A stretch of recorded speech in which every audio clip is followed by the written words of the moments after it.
Hey guys, Big Red 310 with a very quick video. I've been watching King of Trios Night 2. I'm almost done with it. And then Sanders Robin.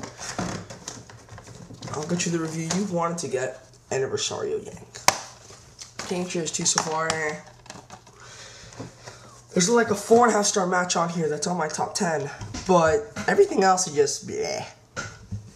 There's like two 2-star matches. Two matches that are just flat 3 stars. The 4-star match and a 3.5 star match. I think that's about it. So maybe I haven't seen the main event on that show, which I heard was awesome. So maybe I have to see the full thing. But I think the show's a bit overrated so far. Okay. Shane O'Mac is gone, as we all know. What can you say, man? This comes as a shock to everyone. Most people think he's gonna go to the UFC. He's wanted to do that for years, but Vince has always, prevented him from doing so. And really, I think he was unhappy there for a while. He's been unhappy there for a bit, I think, with the product. And I think he just feels that, since he's not taking over the company, I don't know if you guys knew that or not, but he's not taking over the company, which I think is dumb. You have Vince McMahon Senior, if that's how you say it, Vince McMahon Senior, and this is Vince McMahon. And you don't have Shane take over. You didn't even call your son Vince, which I think would have made more sense. I think all 3 of them were called Vince, except this Shane. Anyways, I guess Shane wanted to make a name. Vince wanted Shane to make a name for himself. But yeah, Shane isn't taking over. I guess he hasn't liked the product so far. So I guess, he kind of thought he could have been more useful elsewhere. I still think he probably should have stayed. I'm really going to miss him. Now you leave Stephanie. There's my biggest fear. With Shane gone, that means Stephanie has more power now. And Stephanie is really bad for the business. I'm sorry. I'm going to say it. I like Stephanie sometimes, when she's involved with the product, I actually don't mind. Back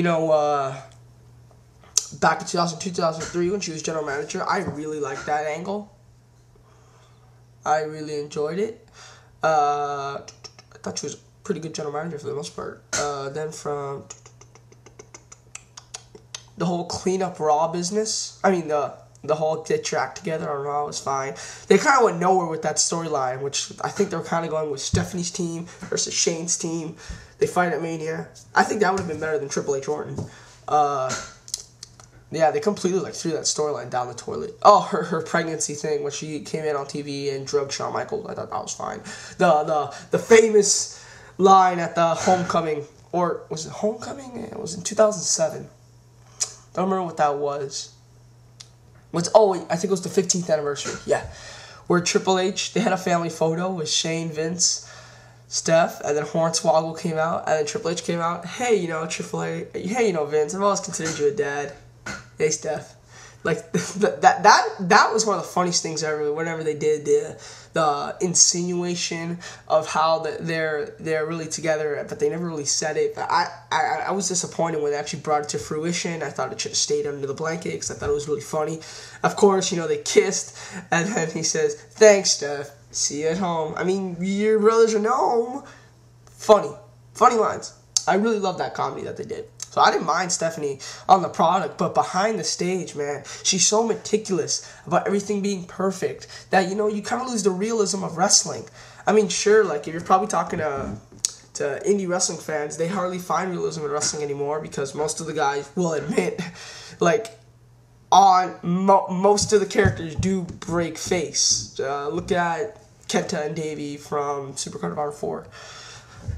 Most characters go down the mic and talk about putting people over in the wrestling business and the ins and outs of the work, and they use the word workers and stuff, not wrestlers. So, but I still find a lot of realism in wrestling. Maybe not Jakara, because it's just so unrealistic, but it's so hilarious in my opinion. I forgot to say that. King of Trios Night 2 is also a hilarious show. I was laughing so hard the whole night.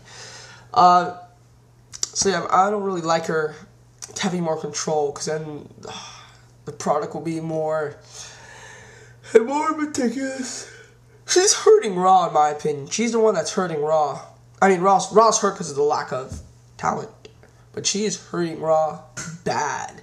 I really think that Shane kind of, behind the scenes, kind of helped counterbalance her a little. So I'm kind of upset that he's gone. You know what, Shane? Good luck with all your future endeavors. Okay, I'm going to do an apology to someone now so don't forget. And that is to Cobb456. He sent me a message saying, you said you weren't going to bury me, but you did. No one respects me in the IWC now, and I apologize for that. And then he sent me, 15, he sent me like a few points, like 10 to 15, I forget, that he wanted me to respond to, and I did. And then he responded back. He basically just responded to one, saying that the TNA fan base really isn't the WCW fan base necessarily, which, yeah, I guess can be true. I'm just going to respond to one thing he said, then we're going to admit to a point he said. Cobb, I think that's best. I mean, I don't want to get the last word or anything, but I'm going to counter one of the points you said in your last message, but I'm going to admit when you were right. That's good, I think. 1, you said Sting with those wins at Bound for Glory solidifies him as this icon, this guy that when you beat him, you look strong, just like with Taker's undefeated streak.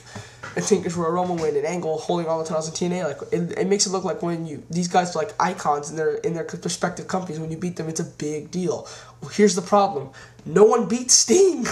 It's as simple as that. No one beats Sting. Look, I legitimately think Sting has only let 4 people pin him in the past few years. I'm gonna say him now. Kurt Angle, who you said was already like on the icon, the same level as Sting, so that don't count. Abyss, we've gone over that before. He kneed him through thumbtacks and got disqualified for being too vicious. Basically, he beat the shit out of the monster Abyss, and he got disqualified for his brutality. That's why he lost the title. That don't count. Rhino, do you really consider that like an elevation? Sting wasn't really an icon. He was gone almost all of 2008. He was gone wrestling for a big portion of 2008. He was really, like you said, once you're gone a while, you need to reestablish yourself with the fans. He was gone for pretty much the whole year, wrestling-wise. He barely wrestled. Barely. And I think that maybe he needed to reestablish himself with the fans and get known to his fans again. Because clearly, like, a lot of people lost interest in him. So I wouldn't say he was an icon by January of 2009 enough for Rhino to beat him. And then you say Joe beat him at Victory Road. First of all, and I forgot to say this, Joe sandbagged Sting, if you don't remember, at Victory Road. I mean, Sting sandbagged Joe when he wouldn't do the Muscle Buster. And really, you can't consider that putting someone over. You just can't. They're pretty much all on the same level. You said to yourself that the Main Event Mafia, even though I don't agree with the point, but I'm just using your words against you, where you said the Main Event Mafia has been trying to put over Joe to make him look vicious. Really, that just is this biggest thing that we'll never agree on. I'm telling you that he did not put over Joe at Victory Road. He did not put over Rhino at Genesis, at the week before Genesis. And definitely he did not put over Angle or Abyss. And besides that, yeah, like, Taker and Angle, they lose. They lose quite a lot. Sting never loses. So what's the point of him being solidified if he can't put people over with his solidification, which is basically the whole point of the solidification, to make him look really strong, so when someone beats him, they look really strong. Now, Sting actually might lose with Bound for Glory. I know I thought he would win for a long time, but after reading some, apparently there was I don't know, I just think they're gonna go, I just can't see him winning again. I really can't. I'm really gonna pick AJ to win again here. I think TNA finally trusts AJ.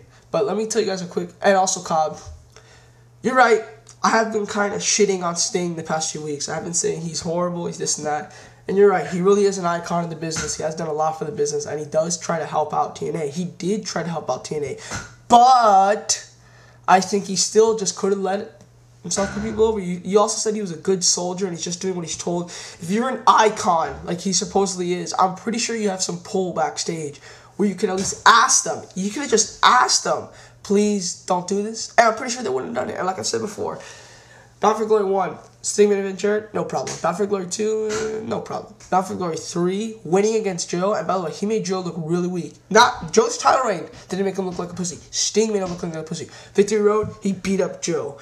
The week after Hard Justice leading to No Surrender, he gave Joe his move, his finisher twice, the Scorpion Death Drop. After Joe attempted to swing with the bat, he just hit him twice. Joe never had touched Sting, and then at Bound for Glory, Sting beats him. Sting made Joe look like a bitch. But he does help. I just think he could have done a little more for the business is all. He could have spoken up. Especially this year. He knew that we had a problem with him main eventing again. He could have just spoke up, is all I'm saying. Anyways, Cobb, I respect you, and I will respectfully end this debate. Okay, Bound for Glory. Do you people want to know why Bound for Glory is so special for me? back in 2007, after I ordered Hard Justice, like, it was like one of the 4 TNA pay-per-views I'd ordered in my life. It was shit. It was absolutely horrendous. And I was done with TNA. I said, you know what? Fuck this company. I'm not watching it anymore. I saw the impacts leading to Bound for Glory. I didn't watch No Surrender, and that was it. And then I left. And then in January, I heard that Christian was going to fight Kurt Angle for the title. And that really intrigued me.